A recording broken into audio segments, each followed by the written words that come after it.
வணக்கம். நான் சட்டத்தரணி உமாகரன் ராசையா. தமிழ் தேசிய மறுமலர்ச்சி இயக்கத்தின் சார்பாக இன்றைக்கு ஒரு உலகளாவிய ரீதியில் மிக பெரும் அச்சுறுத்தலையும் மனித குலத்துக்கு எதிரான குற்றங்களையும் கொண்ட எப்ஸ்டைன் ஃபைல்ஸினுடைய தாக்கங்களும் அது இலங்கை அரசுக்கு எவ்வளவு பொறுப்புகள் இருக்குன்றது சம்பந்தமாகவும் பேசுவதற்கு ஒரு ஈழத்தமிழனாக எங்களுக்கு முழு உரிமையும் உண்டு என்றதை சொல்லிக்கொண்டு எப்ஸ்டைன் ஃபைல்ஸ் என்றதை தெரியாதவர்களுக்காக ஒரு சின்ன விளக்கம். இது அமெரிக்காவில் கரீபியன் பகுதிகளில் இருக்கக்கூடிய ஒரு தீவில் 13 தொடக்கம் 16 வயதிலான சிறுமிகள் கடத்தப்பட்டு உலகத் தலைவர்கள் பலராலும் கற்பழிக்கப்பட்டு அல்லது வன்புணர்வுக்குள்ளாக்கப்பட்டு அல்லது இயற்கைக்கு முரணான விதத்தில் பாலியல் தேவைகளுக்காக பயன்படுத்தப்பட்டு கொல்லப்பட்டிருக்கிறார்கள். அதே போல் அது சார்ந்த பல கதைகளும் செவி வழியாக வரக்கூடிய கதைகளும் இருக்கிறது. அதில் ஒன்று நரபலி இடுதல் சம்பந்தமாக இந்த சிறுவர்கள் நரபலி இடுவதற்கு பயன்படுத்தப்பட்டிருக்கிறார்கள். அதே போல் சிறுவர்களை அறுத்து உணவு சமைத்து பரிமாறப்பட்டதாகவும் மொடல் கேப்ரியல் ஒரு ஸ்டேட்மெண்ட்டை சொல்லியிருக்கிறார். இது ஒரு பக்கமாக இருக்க, இலங்கையை பொறுத்த வரைக்கும் 1958ஆம் ஆண்டில் அரசியல் குற்றமாக முதல் தடவையாக அரலிஸ் சில்வா மற்றும் டேவிட் சில்வா என்கிற 2 பேர் கடத்தப்பட்டு அதாவது கைது செய்யப்பட்டு காணாமலாக்கப்படுகிறார். இது முதல் தடவையாக ஒரு அரசியல் குற்றமாக காணாமலாக்கப்படுதல் தொடங்குது. இப்போ என்னுடைய பாயிண்ட் இந்த அரசியல் குற்றமாக காணாமலாக்கப்படுதல் அல்ல. இது 1958ஆம் ஆண்டில் தொடங்கி, அதாவது ஒஃபிஷியலாக இந்த சுதந்திரத்துக்கு பிற்பாடாக இந்த இலங்கை அரசில் 1958ஆம் ஆண்டு தொடங்கி 2026 ஆண்டு வரைக்கும் 2026வது ஆண்டு வரைக்கும் நடந்து கொண்டிருக்கிறது என்றது என்னுடைய குற்றச்சாட்டு. இதில் ஸ்பெசிஃபிக்காக நான் கதைக்க வாரது, இங்கே இந்த காலப்பகுதியில் கடத்தப்பட்டிருக்கக்கூடிய சிறுவர்கள் சிறுமிகள் என்றது அரசியல் சார்ந்த ஒரு குற்றமாக கடத்தப்பட்டவர்களாக கருதப்பட முடியாது என்றது தான். ஏனென்றால் இந்த எப்ஸ்டைன்ஸ் ஃபைல்ஸ் போன்ற இந்த குற்ற நிகழ்வுகள் உலக அரங்கில் ஒரு விஷயத்தங்களுக்கு சொல்லி இருக்குது. மிக கொடூரமான பாலியல் இச்சைகளுக்காக சிறுவர் சிறுமிகள் பயன்படுத்தப்பட்டிருக்கணும் என்று சொல்லுது. அப்போ அப்படி சொல்லுகிற பொழுது இலங்கையிலிருந்து காணாமல் ஆக்கப்பட்டிருக்கக்கூடிய சிறுவர் சிறுமிகளுக்கு என்ன நடந்தது என்றதை இந்த அரசியல் சார்ந்த குற்றமாக காணாமல் ஆக்கப்படுதல் என்ற ஆங்கிளில் மட்டும் இன்வெஸ்டிகேஷன் செய்ய முடியாது. மிக பாரதூரமான குற்றமாக சிறுவர் சிறுமிகள் பாலியல் துஷ்பிரயோகம் செய்யப்பட்டு கொடூரமாக கொல்லப்பட்டிருக்கின்ற நிலையில் 2009ஆம் ஆண்டிலிருந்து 2026ஆம் ஆண்டு என்ற ஸ்பெசிஃபிக் டைம் பீரியடை நான் எடுத்து கேட்குறேன். இந்த காலப்பகுதியில் காணாமல் ஆக்கப்பட்ட சிறுவர் சிறுமிகளுக்கு என்ன நடந்தது என்றதனுடைய இன்வெஸ்டிகேஷனை இந்த பாலியல் சுரண்டல் ரீதியாகவும் மனித ஆட்கடத்தல் ரீதியாகவும் இட்ஸ் மீன் ஹியூமன் டிராஃபிக்கிங் சம்பந்தமான ஆங்கிள்லையும் இந்த அரசு விசாரணை செய்ததா என்கின்ற ஒரு கேள்வியை நான் இங்கே முன்வைக்கிறேன். உடனே இங்கே இப்போ இருக்கிற பெரிய பிரச்சனை என்னன்னு சொல்லி சொன்னால், ஏற்கனவே இருந்த அரசுகள் செய்ததுக்கு என்பிபி அரசாங்கம் என்ன செய்ய முடியும் என்று கேட்பேன். நான் அரசு என்றதை குழப்ப விரும்பல. இலங்கை அரசுன்றது அரசு தான், என்றைக்குமே அரசு தான். இதில் பாரதூரமாக பாதிக்கப்பட்ட இன்னும் ஒரு தரப்பினர், இந்த காணாமல் ஆக்கப்படுவதில் பாதிக்கப்பட்ட இன்னும் ஒரு தரப்பினர் இன்றைய என்பிபியாக இருக்கக்கூடிய ஜேவிபியினரும் தான். ஆகவே ஒரு மிகப்பெரிய பொறுப்பும் கடப்பாடும் இருக்குது. இந்த இன்வெஸ்டிகேஷன்ஸை, இந்த சிறுவர் சிறுமிகள் காணாமல் ஆக்கப்பட்டது என்ற விஷயத்தை இந்த பாலியல் சுரண்டல் என்கின்ற கோணத்திலையும் நரபலியிடுதல் முதலிய மூட நம்பிக்கைகளுக்கு பயன்படுத்தல் என்ற விதத்திலையும் அதே போல அங்கங்களுக்காக அவயவங்களுக்காக சிறுவர் சிறுமிகள் கடத்தப்பட்டது என்ற ஆங்கிள்லையும் இந்த விசாரணைகள் செய்யப்பட்டதா அல்லது செய்யப்பட வேண்டும் என்றது இங்கே இருக்கிற ஒரு கோரிக்கை. ரெண்டாவது, OMP சொல்லுது 23,000 பேரை காண இல்லை அல்லது போனால் காணாமலாக்கப்பட்டவர்களுடைய தொகை 23,000 என்று சொல்லுது. இதில் ஸ்பெசிஃபிக்காக ஒரு ரெஜிஸ்டர் மெயின்டைன் பண்ணப்பட இல்லை சிறுவர்களுக்கானது. சிறுவர்கள் எத்தனை பேர் கடத்தி காணாமலாக்கப்பட்டிருக்கிறார்கள் என்றதுக்கான ஒரு ஸ்பெசிஃபிக் ரெஜிஸ்டர் இல்லை.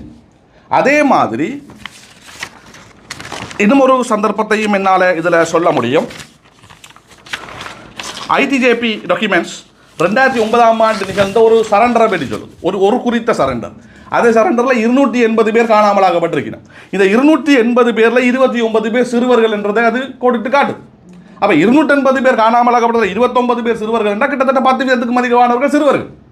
அப்போ நாங்கள் 23,000 பேரில் 2,300க்கும் அதிகமான சிறுவர்கள் கடத்தப்பட்டார்கள் என்றதை நல்லா சொல்லேன். அதை மறக்க வேண்டும் என்று சொல்லி சொன்னால் இந்த அரசு ஆதாரபூர்வமாக ஒரு இன்வெஸ்டிகேஷனை செய்ய வேண்டிய தேவைப்பாடு இருக்குது. அடுத்து யூனிசெஃப் ஃபெமிலி ட்ரேசிங் யூனிட் சொல்லுது 690+ அப்ளிகேஷன்ஸ் அவைகிட்ட போயிருக்கு. இதில் நூற்றுக்கணக்கானவை குழந்தைகள் தொடர்பாகத்தான் இருக்குது. அப்போ இன்னும் ஒரு விஷயத்தை பார்க்க வேணும். அரகல காலத்தில் இன்னும் ஒரு பெரிய குற்றச்சாட்டு சிங்கள மக்களாலே முன்வைக்கப்பட்டிருந்ததுன்னு சொல்லி சொன்னால், நான் இதை கனெக்ட் பண்ணுறேன் எப்படி என்றால், அனுராதபுரத்தில் இருந்து ஒரு மந்திரவாதியிடம் இந்த நாட்டில் இருக்கக்கூடிய அரசியல் தலைமைகள் ஐடியாக்களை கேட்டு அவர்களுடைய ஆலோசனைகளை கட்டி இயங்கினதாக சொல்லப்படுது. இதே விஷயம் எப்ஸ்டைனுக்கும் சொல்லப்படுது, அதாவது நரபலியிடுதல் முதலிய சம்பவங்கள்.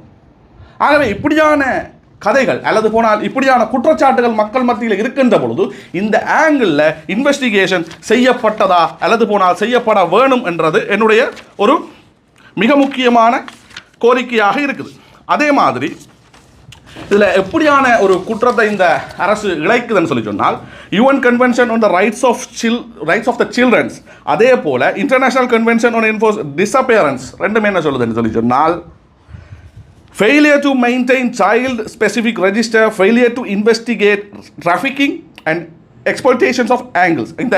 இந்த கோணங்களில் இவே, அதாவது பாலியல் சுரண்டல்கள் நடந்தது என்ற கோணத்திலையும் ஹியூமன் டிராஃபிக்கிங் ஆட்கடத்தல்கள் நடந்தது என்ற கோணத்திலையும் இந்த இன்வெஸ்டிகேஷன்ஸை இந்த அரசு செய்ய தவறுமாக இருந்தால் அவர்கள் தங்களுடைய சட்ட கடமையில் இருந்து மீறுகிறார்கள். இதுவே ஒரு பெரிய குற்றம். இப்போ வெறுமனை எடுத்த எடுப்பிலேயே மக்களாகிய நாங்கள் என்ன நம்பிக்கொண்டிருக்கிறோம்னா, இதுவரை காலமும் காணாமலாக்கப்பட்டதுன்ற சம்பவம் யுத்தத்தின் காரணமாக நடந்த இனப்பிரச்சனையின் காரணமாக ஒரு இனம் இன்னொரு இனத்தை பார்க்க விரும்பல, ஆனபடியினால் இங்கே இருந்த சிறுவர் சிறுமிகள் என்று சொல்லி பார்க்காம சுட்டு கொண்டு வந்துதான் பார்த்து கொண்டு வந்தாங்க. ஆனால் இன்றைக்கு இந்த எப்ஸ்டைன் ஃபைல் போன்ற ஒரு விஷயம், இது அமெரிக்காவில் கரிபியன் ஒரு இடத்துல நடந்தது. இந்த உலகத்தில் வெவ்வேறு இடங்களில் இப்படியான எப்ஸ்டைன் ஃபைல்ஸ் எத்தனை இருக்குமென்னு தெரியாது, ஒன்று வெளிக்கொணரப்பட்டு இருக்குது. அப்போ இந்த சிறுமிகள் கடத்தி விற்கப்பட்டதில் எப்ஸ்டைன் ஃபைல்ஸ் என்ன சொல்லுதுண்டா, ஒவ்வொரு சிறுமிகளோட விலை ஆயிரக்கணக்கான டாலர்ஸ்கள் தொடக்கம் லட்சக்கணக்கான டாலர்ஸுக்கு போயிருக்குது. அப்போ ஒரு வியாபாரம், ஒரு வணிகம் இந்த சிறுவர்களை வைத்து இந்த நாட்டில் நடந்திருக்குதான்ற கேள்வியை நான் கேட்குறேன். சிறுவர்கள் ஒரு வியாபார பொருளாக பயன்படுத்தப்பட்டிருக்கிறத கேட்குறேன். இது வெறுமனே தமிழ் பக்கத்தில் மட்டும் நடக்கல, தமிழ் பக்கத்தில் மெஜாரிட்டியாக நடந்திருந்தாலும் கூட சிங்கள பக்கத்துலையும் நடந்திருக்கு. இது பொதுவாக இலங்கையில் நடந்திருக்கின்ற ஒரு காமனான கிரைம் என்று சொல்கிறேன். ஆகவே இந்த குற்றச்சாட்டை நான் முன்வைக்கிறேன்.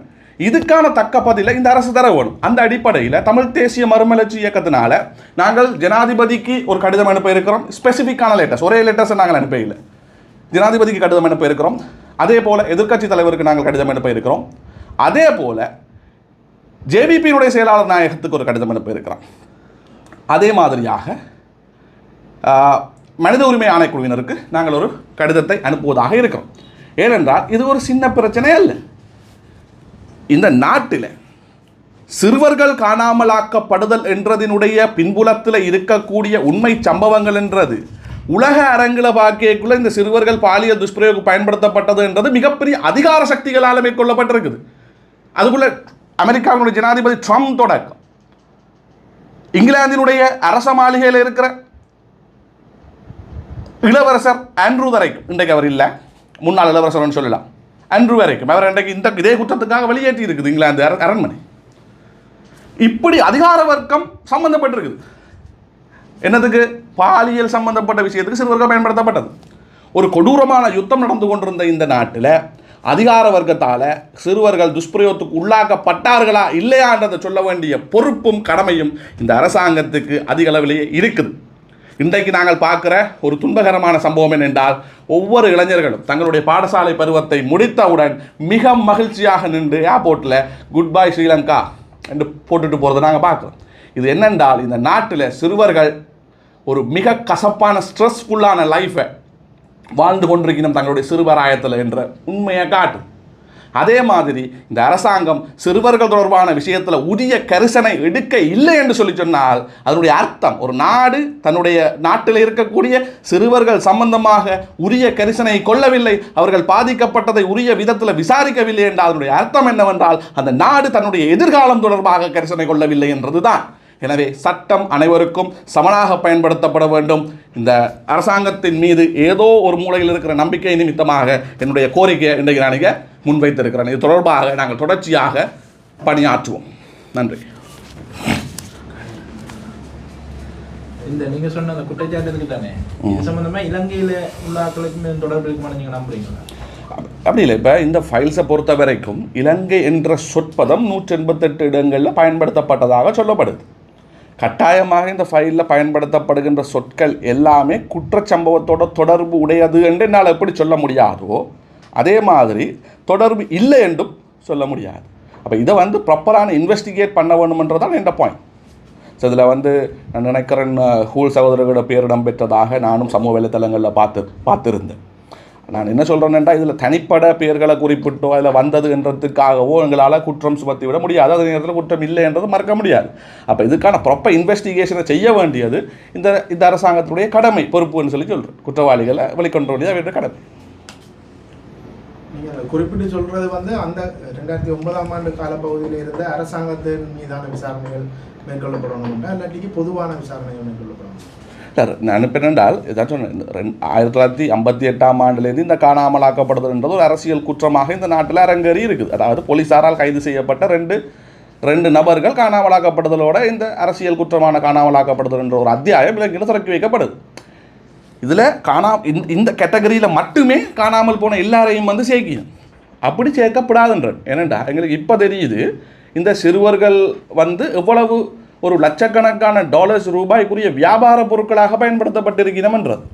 அப்போ அப்படி இருக்கேக்குள்ள 2009 2026ஆம் ஆண்டுன்ற ஸ்பெசிஃபிக் டைம் பீரியட்டை நான் ஏன் சொல்கிறேன்டா, மிக அண்மை காலத்தில் நடந்தபடினாலே இவர்களால் விசாரணை செய்வது இலகு. ஃபஸ்ட்டாக இதை தோண்டிவே எடுத்துட்டு வந்தாலே அடுத்தடுத்த ஸ்டெப்பாக பின்னோக்கிவே போகலாம், என்ன நடந்திருக்குன்றதை கண்டுபிடிக்கலாம். அப்போ அதனால நான் ஒரு ஸ்பெசிஃபிக் பீரியட்டை மென்ஷன் பண்ணி சொல்லுவேன்.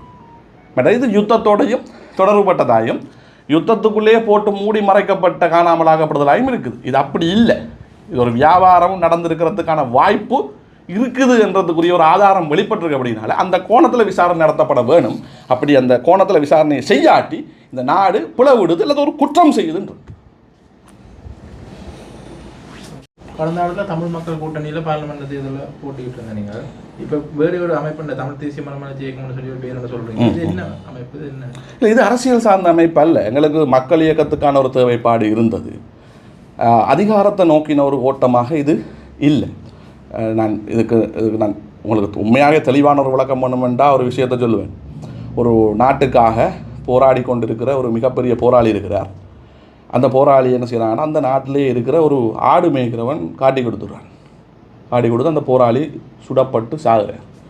சுட்டவன் அந்த காட்டி கொடுத்தவனை கேட்குறான், நீ ஏன் உன காட்டி கொடுத்தனே? உனக்காக போராடி, அதாவது உங்களுடைய நாட்டுக்காக போராடி கொண்டு வந்த ஒரு போராளியை நீ ஏன் காட்டி கொடுத்தனே?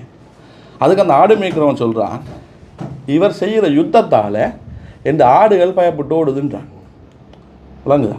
அதாவது ஒவ்வொருதனுக்குமான தேவைகள் வேறு, ஒவ்வொருதனும் தான் மகிழ்ச்சியாக இருக்கிறன்றதுக்கு நம்புகிற சித்தாந்தங்கள் வேறு. அந்த அடிப்படையில் எங்களுக்கு கடந்த 16 வருஷம் தமிழ் தேசிய அரசியலை பொறுத்த வரைக்கும் ஒரு இருண்ட யுகமாக நான் பார்க்குறேன். ஆனபடியினால் நெக்ஸ்ட் ஜென்ரேஷன், இப்போ நாங்கள் ஜென் அல்ஃபான்ற புது ஜென்ரேஷன்ஸை பார்க்குறோம், பழகிறோம். நான் என் வீட்டுக்குள்ளேயே அடுத்த ஜென்ரேஷனோட புழங்கிட்டு இருக்கிறேன். நான் என் தம்பியை சொல்கிறேன், என் பிள்ளையை சொல்கிறேன். ஸோ இவர்களுக்கெல்லாம் பணியாற்றுறதுக்காக நாங்கள் புதிய விதமான கொள்கைகளை உருவாக்க வேண்டிய தேவை இருக்குது. அரசியல் சாராத ரீதியில் தமிழ் மக்களாக ஒன்றிணைய வேண்டிய ஒரு தேவை இருக்குது.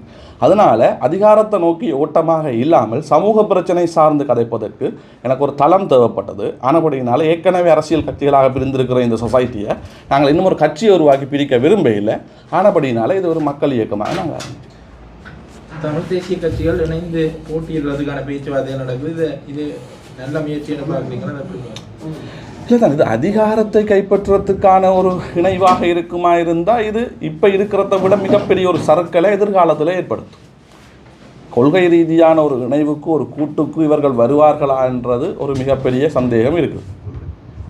அப்போ இது ஒரு வெறுமனே அதிகாரத்தை கைப்பற்றுறதுக்கான ஒரு ஒன்றிணைவாக இருந்தால் இப்போ வருகின்ற உடனடியான ஒரு தேர்தலில் வெற்றியை பெற முடியும். ஆனால் எதிர்வரும் காலத்தில் இதை விட மிகப்பெரிய சர்க்கல் ஒன்றை சந்திக்க வேண்டி நேரம்.